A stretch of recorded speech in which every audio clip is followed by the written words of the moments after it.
Ninawasalimu kwa jina zuri la Bwana Yesu. Ni siku ya baraka, siku ambayo Mungu ameitengeneza kwa ajili yetu.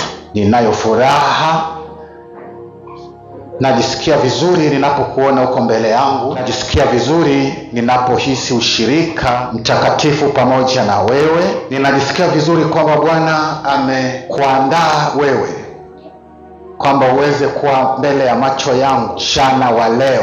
Kwa heshima kabisa nikukaribishe.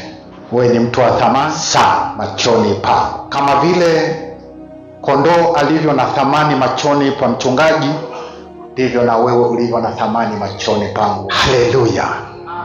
Tuangalie neno la Mungu kutoka kitabu cha Zaburi sura ya 23, ile mistari yake yote, mstari wa kwanza mpaka mstari wa 6.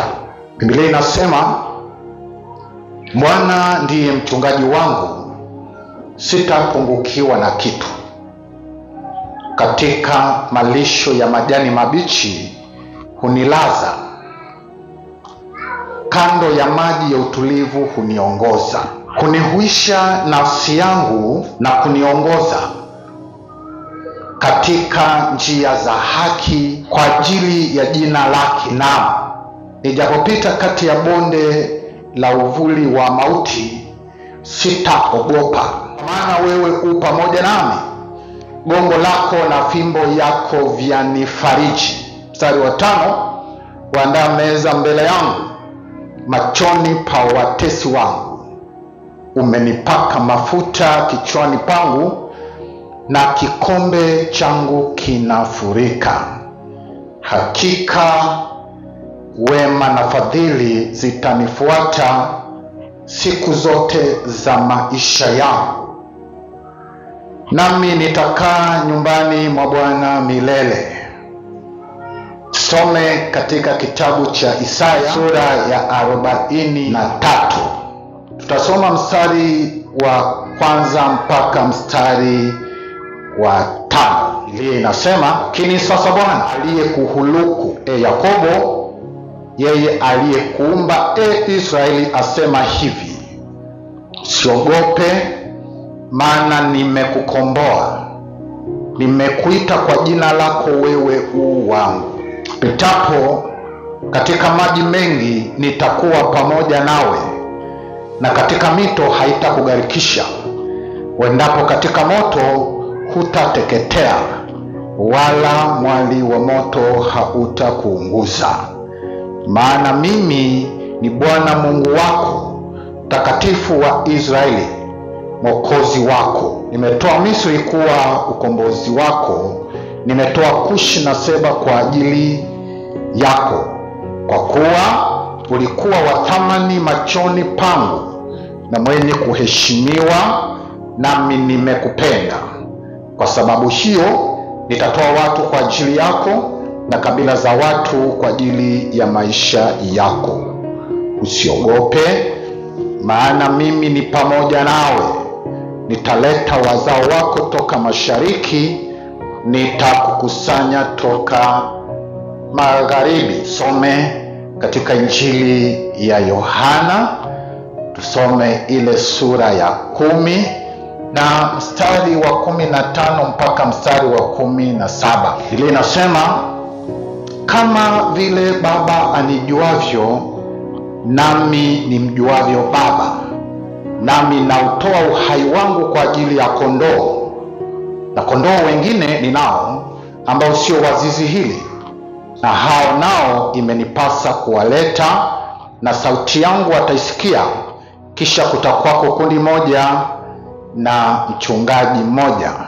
Ndiposa Baba anipenda, kwa sababu nautoa uhai wangu ili ni utwae tena.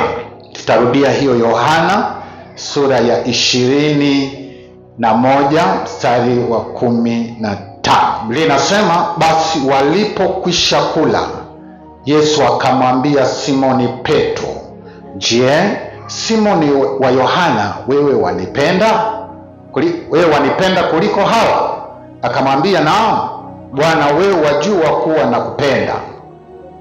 Mstari wa 16 akamwambia tena mara ya pili, Simoni wa Yohana, wanipenda? Akamwambia, ndiyo Bwana, wewe wajua kuwa nakupenda. Akamwambia, chunga kondoo zangu. Mstari wa 17 akamwambia mara ya tatu, Simoni wa Yohana, wanipenda?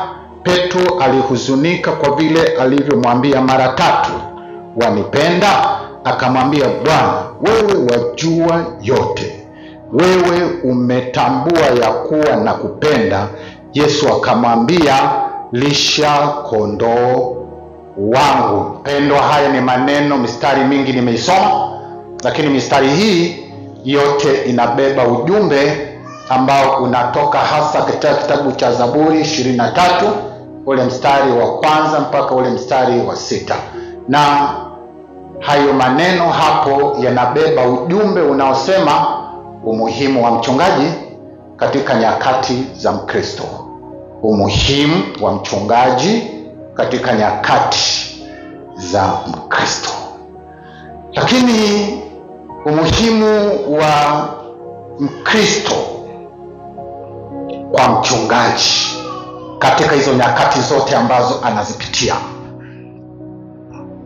Ni kutaarifu kwa neema ya Mungu kwamba kila Mkristo, naposema Mkristo hapa nimezoea kusema yule Mkristo anayetambulika na Yesu, yule Mkristo ambaye anafanana na Kristo, na huyu ni yule Mkristo aliyeokoka. Sema amina. Kristo aliyeokoka sio yule aliyehamia kwenye kanisa la waliokoka. Ni yule Mkristo ambaye amebadilishwa maisha yake ya kale, maisha yake machafu, maisha yake maovu. Amebadilishwa kutoka maisha ya kuwa mtenda dhambi na amefanywa kuwa Mkristo asiyetenda dhambi. Kristo mwenye ushirika na Kristo, Kristo mwenye ushirika na Mungu. Huyo Mkristo ambaye tunamzungumzia hapo, mwenye sifa hizo ambazo nimezieleza hapo kwa maneno machache, anapitia nyakati mbalimbali, na hizo nyakati zinatajwa katika makundi mawili.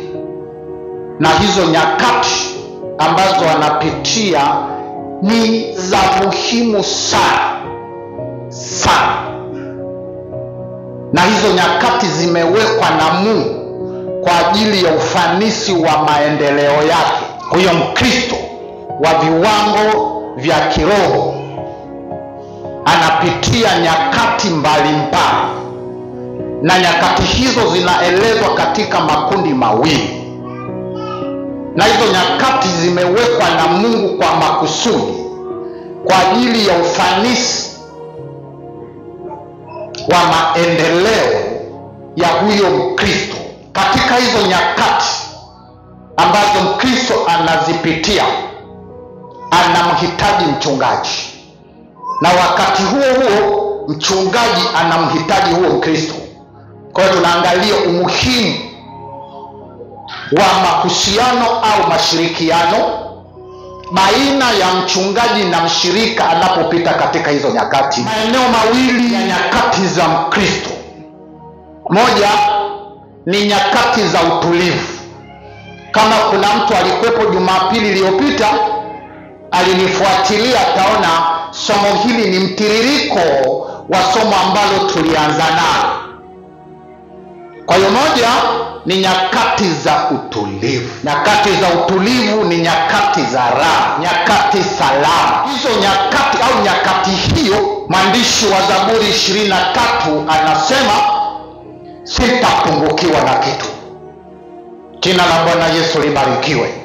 Hizo nyakati za utulivu, raha na salama, huyo mtunzi anasema sitapungukiwa na kitu. Mtunzi wa Zaburi anasema Bwana ndiye mchungaji wangu, sitapungukiwa na kitu. Lakini eneo la pili ni nyakati za hatari. Nyakati za hatari ni zile nyakati za shida, nyakati za magonjwa, nyakati za vita, nyakati za kuachwa, nyakati za kupigwa, na kadhalika na kadhalika. Nyakati hizo za hatari, Biblia kupitia mtunzi wa Zaburi anasema, nijapopita katika bonde la uvuli wa mauti sitaogopa. Haleluya. Kwa hiyo kwa kifupi, unaweza ukayaweka hayo maneno, hayo makundi katika maneno haya mawili. Jambo la kwanza ukasema sitapungukiwa na kitu. Lakini pili, nijapopita katika bonde la uvuli wa mauti, maana yake katika hatari, katika shida, katika magonjwa, katika mauti, katika vita, katika kuachwa, katika kupigwa, katika kuona njaa, hata hivyo sitaogopa. Haleluya. Wapendwa, baada ya nyakati hizo mbili ambazo ni za muhimu sana Kristo kwamba anazipitia, na ni lazima azipitie, hazikwepeki, isipokuwa kama huyo Mkristo anaitwa Mkristo wa maboksi, Kristo wa kutengenezwa au Kristo wa kutengeneza, Kristo wa maigizo, kwa sababu tuna Wakristo wa aina. Hawa Wakristo halisi ambao wanaweza kusema maneno kama hayo, na wale Wakristo wa maigizo. Wakristo wa aina hii ambao ninaieleza hapa, baada hizo nyakati ambazo wanazipitia, nasema ni ule mstari wa 6 wa kitabu cha Zaburi 26, anasema hakika wema na fadhili zake zitanifuata. Haleluya, haleluya, haleluya. Wapendwa, haya ni maneno ya kufurahisha mchana wa leo, lakini maneno ya kutia moyo katika safari ya wokovu, katika safari ya maisha ya Ukristo. Jina la Bwana Yesu libarikiwe. Ujapopita katika mambo yote utakayopita, Bwana akiwa mchungaji wako, Bwana mchungaji wa kondoo akiwa na ushirika wa kutosha na wewe, hakika yake hutapungukiwa na kitu. Ujapopitia katika nyakati hizo utakazopitia hayo mambo, Bwana hatakuacha. Haleluya, haleluya.